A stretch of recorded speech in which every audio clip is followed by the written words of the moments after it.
Hi and welcome to an information session about studying science and engineering at Linköping University. My name is Therese Winder, I'm a communications officer and I'm here with Abhishek, a current student, and with Marie, who's a study advisor. The aim is to talk a bit more about the academic side of life. Abhishek's going to explain a bit about what it's like to study here, and Marie's going to share some of the kind of common pitfalls that some students encounter whilst here. We'll start with you, Abhi. Yes. Would you like to introduce yourself? Yes. Hello. My name is Abhishek, and I'm from New Delhi, India, and I'm currently studying a master's in aeronautical engineering here at Linköping University.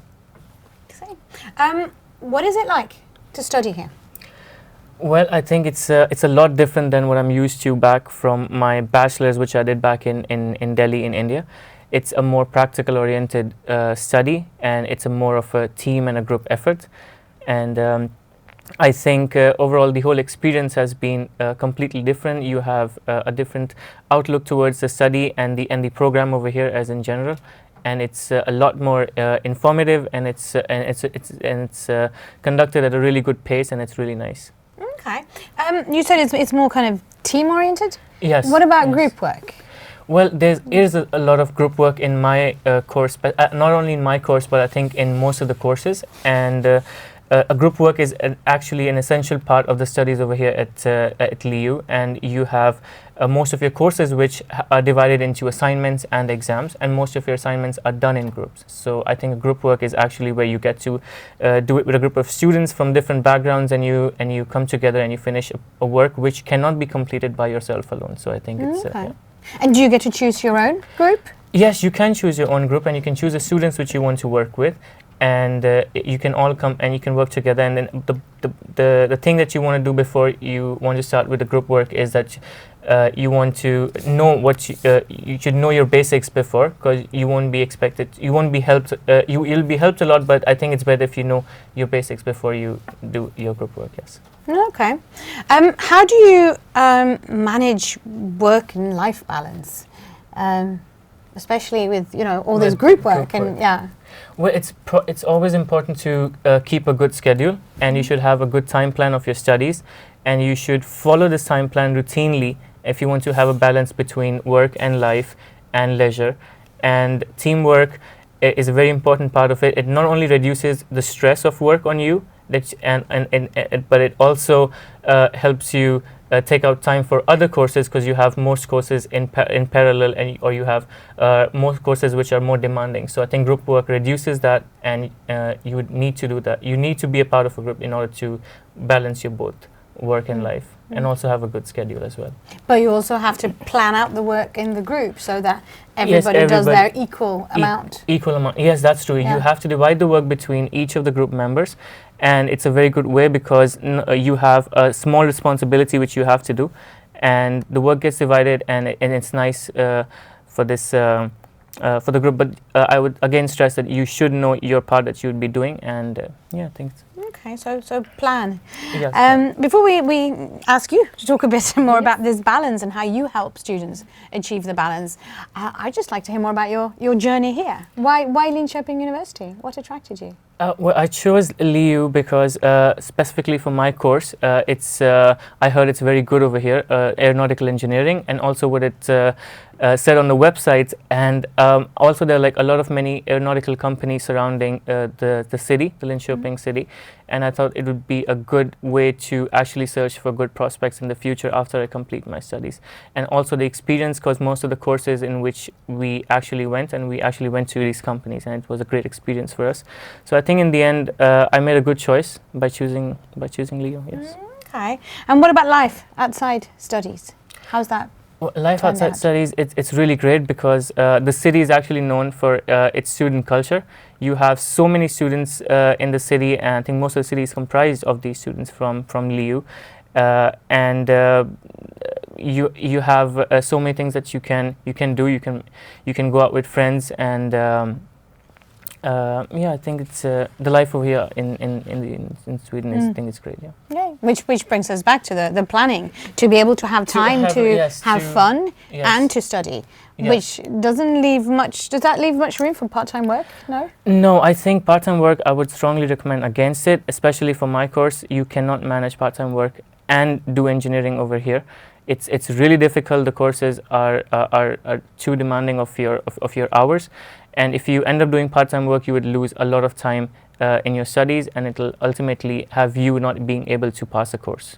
Yeah, because we do expect 40 hours. 40 hours per week. Yes, thank you. Which brings us neatly to this balance that we keep coming back to. It's important to plan ahead to achieve that balance. Yes, it is. But first, I would like to mention that when you moving to a new country, it is you meet new challenges, a new environment, and a new city. So it places a greater demand on you on how to plan, and you need to take more responsibility for your studies and learning and so on. So we expect the students to work hard, as Abhishek said. Yes. You need to put a lot of time for your studies, like 40 hours a week. So for the balance, it's important to prioritize and focus on your studies. So the part-time work will affect your results and so on. So. But with the plan, it's really important to have to get the balance and to keep you motivated during the 2 years. Yeah, especially because you're given quite a lot of freedom. Yeah. So it's kind of it's this. You think that nobody's checking, yes, of course. Yeah. But what's happening then is that you kind of tend to get swept aside by other things. Always easily done to be swept aside. Because it's a relative freedom. Yeah. Because when you see your timetable, you might not be scheduled for the whole day. Yeah. So then you might think, then I'm going to have some free time here. But it's important to see it as self-studies when you have those gaps. So back to the plan. Back to the plan. Back to the plan. So the very important plan. You need when you have a plan, you need to have a task. You need to know what are you going to do, and how much time do I have here to spend, and how much do I need to study. So therefore, it's good to have a plan. So I can Have you got show an example? Yeah, I have an example. Love to see it. Do I have it here? Yeah, good. With the plan, this is a week planner from Monday to Sunday, more or less. So then you can see here you just fill in those what do you say? Fields. I was going to say when you have, because sometimes you are scheduled. You have lectures and you have seminars and the laboratory work, and before you have that laboratory work or lectures, it's good to prepare for what's coming. So therefore, you can see I put here preparations here before the lecture coming, and after that you have to take care of what you have learned during the lectures. Just to keep in mind, so you won't forget it. So this is more or less not only study planning, so it's more like life planning. So you plan your studies, you need to do preparations, and you have to take care of what you have learned from the lectures. But you also have to add, you're going to have lunch, and you need to go to shopping, some food, make food, and so on. So that is also a part of the plan. So everything needs to go into the plan. And time to have a break and just reflect. Breaks, reflect upon life here and this new environment. And the social part are important too. And Yeah, and you need to go to the gym or running or just that kind of activities too. Because would you say this plan is especially important at the beginning when there's so many new impressions, and you know everything takes longer because you're not used to it, and it makes you more tired, the new impressions. So I think at the beginning, when you think you might not need it, it might be. Yes, I think it's good to start just immediately because you have all those impressions and a new country, a new climate, and new friends to relate to, the weather, and and so on. So it's good to start as early as possible because then it might not be because that will keep your motivation higher and up. And when you come to those low periods, you can see that you have a plan. Maybe you can't stick to the plan all the time, but you can do some changes. Does this sound familiar? Yeah, I think it does. It's very important actually to keep a plan, and if you do actually keep and you follow this plan, not only that you complete your courses on time, and when you complete those courses, it gives you a boost of motivation, and then that can lead to even like a more productive attitude towards your study. So I think you should follow the plan. It's a really good thing. Okay. The next question then is what happens if things don't go according to plan? What can you do if you hit a dip? Where can you get help? I would say ask for support as early as possible. If you're struggling with the course or something, then just ask your professor. I need some to sort things out here, and because you can visit them or email them or book an appointment with them to discuss with them, have an idea, so you have something to discuss. I would say. If you feel that you can't focus, that you just thinking, oh, I will do this tomorrow, and then you're procrastinating and so on. Ask your study advisor or master coordinators. But if there are more the winter blues, if you're feeling a little bit more depressed, low, and then we have the student health too that you can go for and talk with them. You when we spoke earlier, you had a really good example or a good piece of advice to cope with the winter and the kind of inevitable end of the honeymoon, really. And that was to actually get up, go to campus, go and see other people, rather than just kind of looking out the window and pulling the duvet over your head. No matter the weather, you have to go to the university. I think it's it actually brightens you up when you go inside, because if you stay in your room the whole day and if the weather outside is like really gloomy and dark, so I think you will get even more depressed. So the best is to go to the university, meet your friends, hang out with them, attend classes, and you'll come back home really feeling nice, and you'll actually appreciate the weather, and you'll be like, oh, this is nice. It's snowy outside, it's cool. So I think it's a good idea. Even those grey and rainy days. The rainy days, they actually look good. Once when you're with friends and everything, you can just But even if it's a sunny day and you feel homesick, it's still worth going. Actually, getting up and going, even if it feels difficult.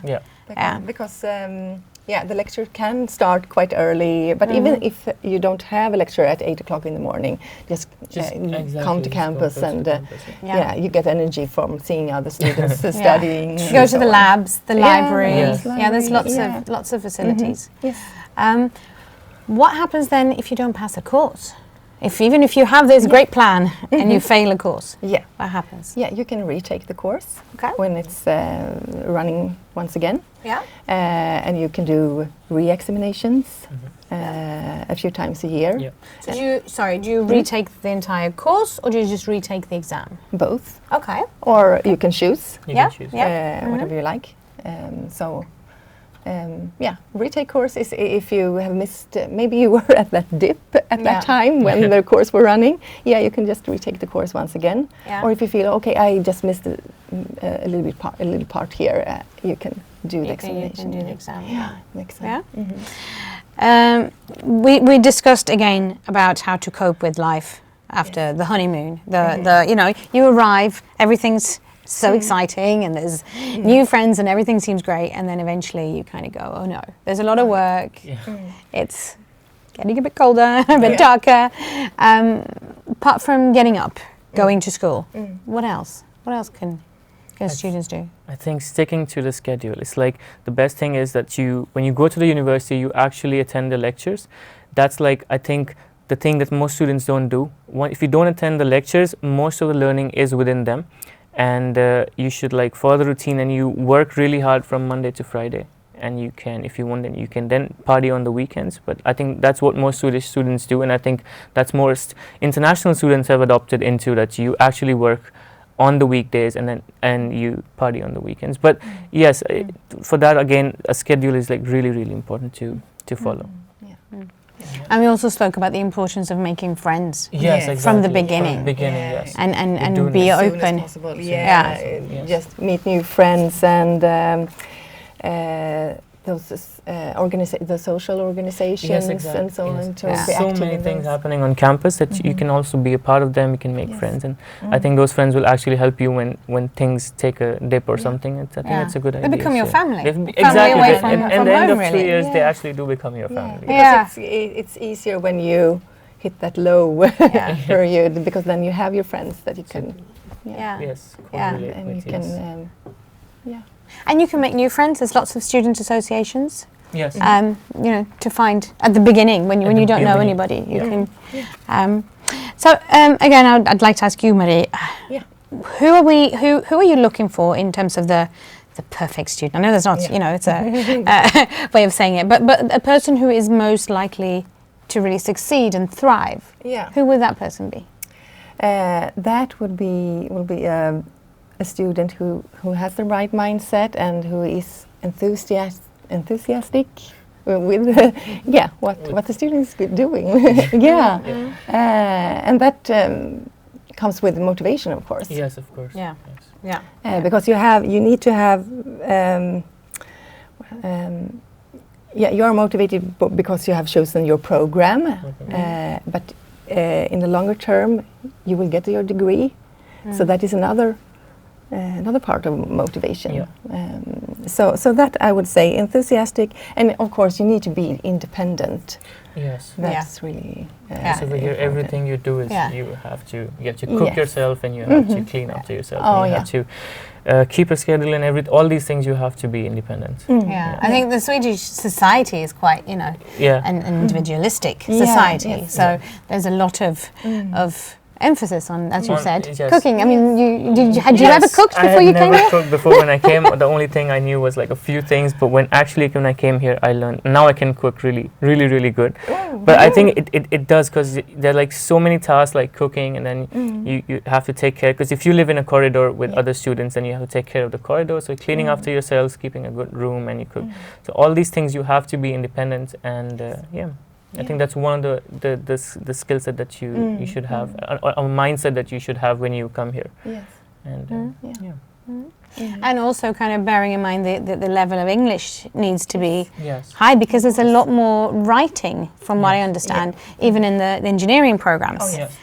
You do have like a lot of reports, and most of these assignments they have a huge part of a huge number of reports which have to be submitted in, and you should actually have a good proficiency in English, not only in speaking but in writing as well. And yes, I think that's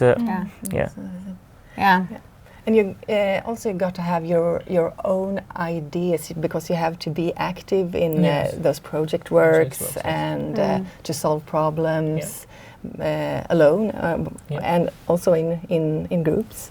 So it's important to be active, a lot of independence. So there's quite a lot of kind of things that you pressure almost on one person. The independence that we talked about. There's also a lot of demands on a student. Actually, I mean, before coming here, I would suggest that some students from who are going to like taking a master's program in engineering, I would suggest that not only that you should have a good mindset for motivation, and you should have a passion for what you want to be doing, but I think you should also begin with a certain type of skill set being in engineering tools, in knowing the basics of some softwares, which you can, I think you can like reach out to students who are already here, or if specifically if anybody's watching who's taken my program in aeronautical engineering, I would suggest that you learn at least the basics of MATLAB, which is widely used in my course. So I think these skill set, and you should have like a thorough background check, and you should strive to like get these skills set before you come here. I think that's like because the you biggest. won't have time for you it won't when have you're time over here when you come, because the No. course will start right away, and then you'll have a lot of pressure on you.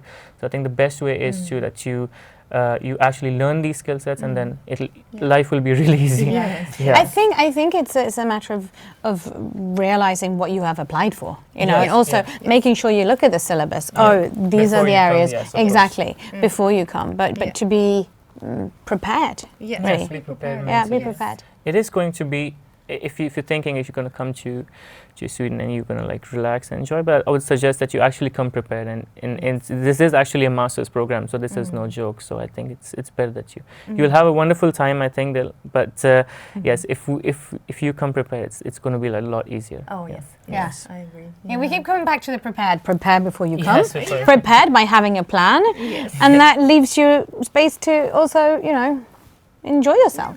Yes, there are like there's so many student parties at the campus, and you have a wonderful student life over here in Linköping, Linköping city. And I guess if you do prepare yourself and follow your schedule, you will have the time of your life over here. And there are actually like so many times when you finish your exams and you have like a brief period in between. So there's a lot of time. It's not always studies, but yes, we just say that I think just to let students know that they don't get themselves stressed as soon as they come in. So it's better to be prepared than Great. Yes. Start with that. That's great. That's great advice. How about a typical week? Would you is there such a thing as a typical week? Yes, I think a typical week would just consist of when you start your semester here, you take your courses, and a typical week would start from like regular lectures, and then you have seminars, you have guest lectures for some courses, which I really like, which you have guests from so many other companies or from other universities, and they come in to deliver a really nice lecture. After the lecture, you probably have a time for self-study, or if you have assignments, you actually go into your groups and you start working with your groups, and you finish your assignments, and again you have more lectures. And I think that's what a typical week is. And then you come back and then you cook for yourself, you sleep, and then it goes on. But yes, a typical week would consist of lectures, seminars, lots and lots of group work, and assignments. So yeah. So this is quite typical for a science and engineering program. Yeah, I would say that. It's a full day. I would say, yes. It's like a full-time job. You It know, is you a work full-time Monday to job. Friday, and you then relax at the weekend. You should see Yes. it as a full-time Full-time job. job, what about the thesis project? You're right in the middle of yours. Yes, I'm actually in the middle of mine, and yes, for the thesis, I would recommend that you start as early as possible after you finished your third semester of your studies, and you look and you start applying to these companies, and you prepare a good cover letter, and you apply with your CVs. And then there's actually also a LAM festival, which is held every year at the university in February most of the time. And then you can, in this festival, you have so many companies which come, and you can talk to these companies, and you can also set up a meeting afterwards. It's a good way to make contacts and also look for thesis opportunities. And the thesis is of 30 credits, and normal working time, I think, would be pretty much around 20 weeks, and it's pretty hectic, and but it's really nice. You actually get to work what you're interested in, as I'm doing right now, and Excellent. Does the university assist in finding a partner for a thesis project, or is the emphasis on the student? You mean if you're doing by yourself the thesis? Or the best thing is to do it in pairs. Yes. Actually, but sometimes that doesn't work because you are in a different, also for some reasons. So you can do it by yourself, but the recommended is and then you need to find a company. They need to find you need to take contact. You need to contact companies, but you can. So that for that reason, it's good to visit the fairs, to connecting and. So you should really do that at the if that's in February, you should do that in your second semester, your first year, because if you wait till February in your fourth semester, you're well into the semester where you should have already been, sitting there writing your thesis. Most students, what they do is like, yes, you can go when you're in your second semester to this fair, and you can actually look for these companies. But yes, and then but what I would recommend is like when you finish at the end of your third semester is when you apply to these companies and you look that these companies actually have some kind of project which is in interest with yours, and some of them publish these thesis projects on their website, or you can just call up a company and say that I'm interested in this and this. Do you have any research work in this area? And if there is, I would really like to work on it. I think that's one of the best ways. But yes, I think you can start as soon as in your second semester, and you can go to these fairs, make contact. Yes, exactly. Again, make a plan. Another plan. An idea, or and talk to a teacher if you need some inspiration, and discuss with. Okay, could this be a good topic for the thesis? Yes, But I think again, it's a lot of emphasis on proactivity. That you have to go out yourself. Yes, you don't get. There is no kind of service of here you go. No, it's not. No.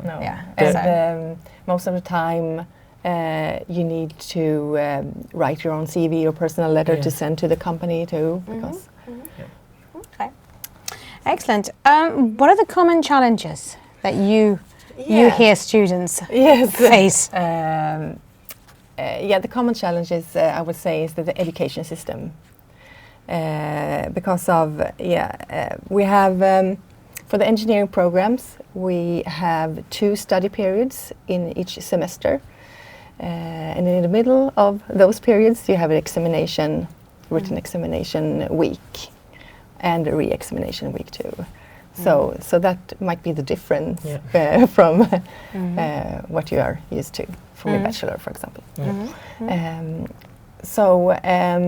That I would say is the common challenges. And as we talked about earlier, is this relative freedom of the timetable, that it could be some gaps, and you can, and then I'm free here, okay. But see it as a full-time job, as we said before. Managing your freedom. Really. What did you find? What was the hardest when you first arrived here nearly 2 years ago? Well, I think apart from studies would be I didn't pack enough clothes for winter, and one thing is that even if it gets really cold in Sweden or in Linköping, you can always feel warm by actually dressing up good. So there's no such thing as that you're feeling cold. It's actually that you've been dressing bad. So if I would suggest is that you actually get some really warm socks and really good gloves and jackets when you come over here. It's a good precaution. It's like what all parents say, there is no bad weather, only bad clothes. Every Swedish child has heard that. Yes. That's like one thing I learned. I think it's like you should never underestimate the weather over here as well. Should always be prepared. And another thing that when I came here, I think which I think was one of the hurdles was I think the winter, and also that when you come here you should there's this Swedish identity that you have to apply for as soon as you come here. So I think when you come, you just apply for this personal number as soon as you come in. It's better in that case. You can actually get to apply for a bank account, which will be easy for you, and those are some of the things. Yes. So that's the advice that you would have liked to have given yourself. Another challenge might be to be on time, because when we are starting the lectures, they are really starting. So that might also be a really good challenge. I think that's a Swedish thing. Yeah, kind of being punctual.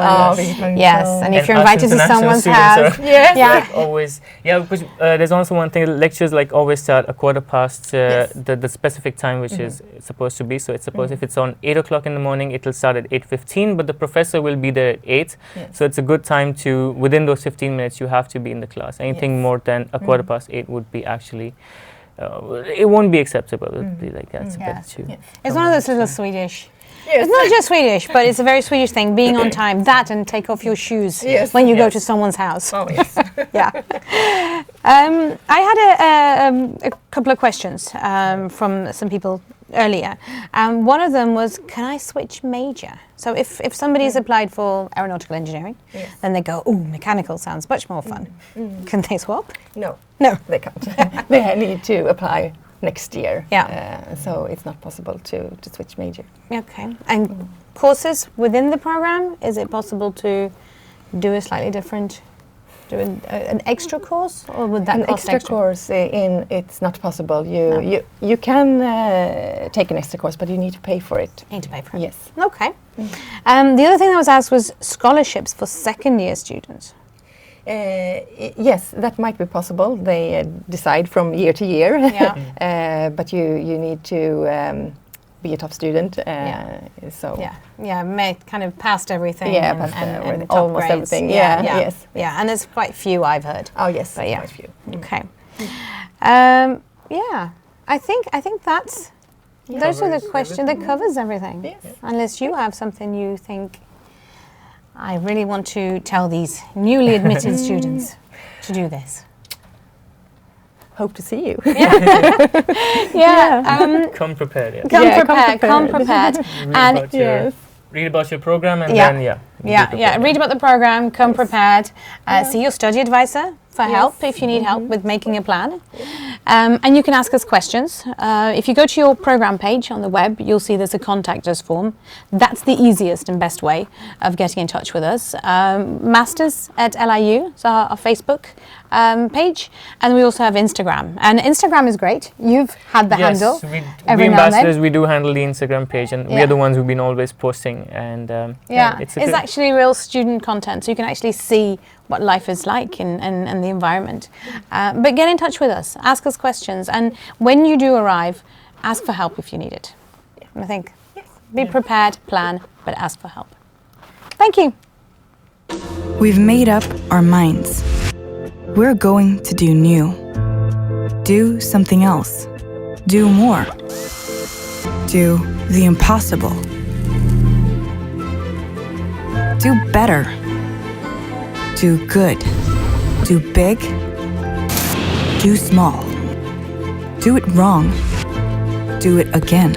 Do it ourselves. Do it together. Do what no one else has done. Do what will become big. Do the same. Do different. Do everything. Do something. Do new.